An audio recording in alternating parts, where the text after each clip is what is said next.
Un invité dans ce journal, je l'annonçais au sommaire, Jean-Marie Kassamba, coordonnateur de la visibilité de la révolution de la modernité. Bienvenue. Merci. Alors, 20 mois après le lancement des travaux, l'immeuble du gouvernement est désormais visible. Avec quels moyens? Avec les moyens du Congo d'abord, c'est-à-dire le trésor public. C'est le résultat de ce qu'on appelle la stabilité du cadre macroéconomique, la bonne gestion des finances publiques. C'est l'argent des Congolais qui a financé justement cet immeuble, pas seulement, parce qu'il y a autour de cet immeuble, vous l'avez dit, d'autres immeubles qui vont pouvoir désormais donner une autre vie à nos fonctionnaires, une autre vie à nos ministres, une autre vie à notre administration.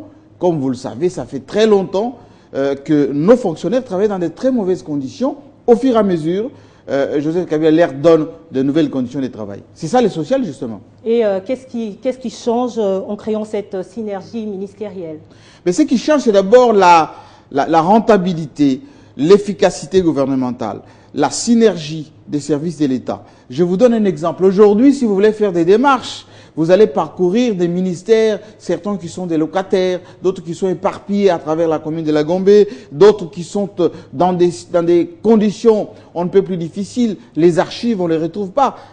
Dans cet immeuble, vous avez un concentré de tous ces services avec désormais les bonnes conditions modernes de nos fonctionnaires. Parce que vous savez, ce que fait Joseph Kabila aujourd'hui, c'est décomplexer les Congolais, donner à notre population, à notre public congolais, la fierté d'être congolais. C'est un des rares pays dans cette région d'Afrique centrale, à part la Guinée équatoriale et l'Angola, qui fait ce genre de choses.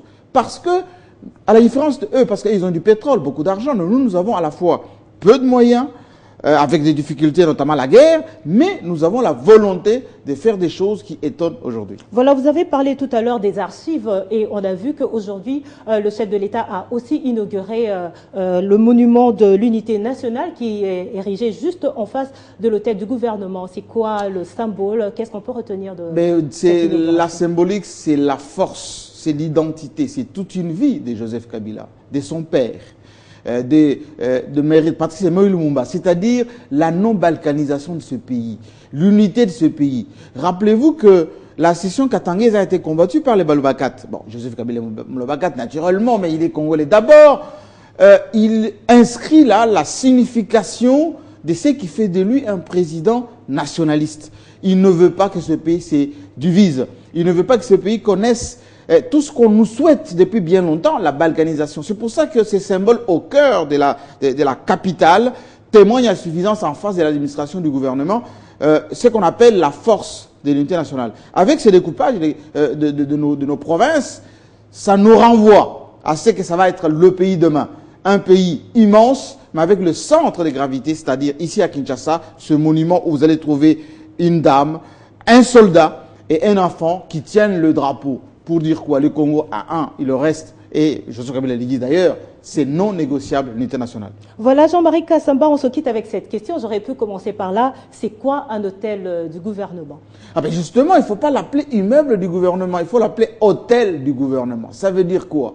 Ça veut dire tout simplement que c'est un bâtiment immense, moderne, qui va regrouper les services, les honneurs, ce qu'on peut dire l'impérium du gouvernement. C'est comme l'hôtel de ville, c'est comme l'hôtel de police. C'est là où vous trouvez les services de l'État, les services publics. Dans cet hôtel du gouvernement, vous allez trouver les concentrés de ce que vous allez rechercher auprès de votre État. Il n'y aura pas tout le gouvernement, il va y avoir une dizaine de ministères, mais dans cette cité, désormais, il ne faut plus l'appeler royale, ça va s'appeler la cité du gouvernement. Vous allez avoir les secrétariats généraux, les services techniques, les archives nationales. Naturellement, le Congo se modernise et je sais que beaucoup de nos compatriotes nous suivent à l'étranger. S'ils reviennent au Congo, à Kinshasa, ils vont trouver cette nouvelle cité comme à la manière de la City à Londres, à la manière de la Défense à Paris ou à la manière de Wall Street à New York. Voilà. Voilà, merci Jean-Marie Kassamba d'être intervenu dans ce journal. Je rappelle que vous êtes coordonnateur de la visibilité de la révolution de la modernité. Merci madame.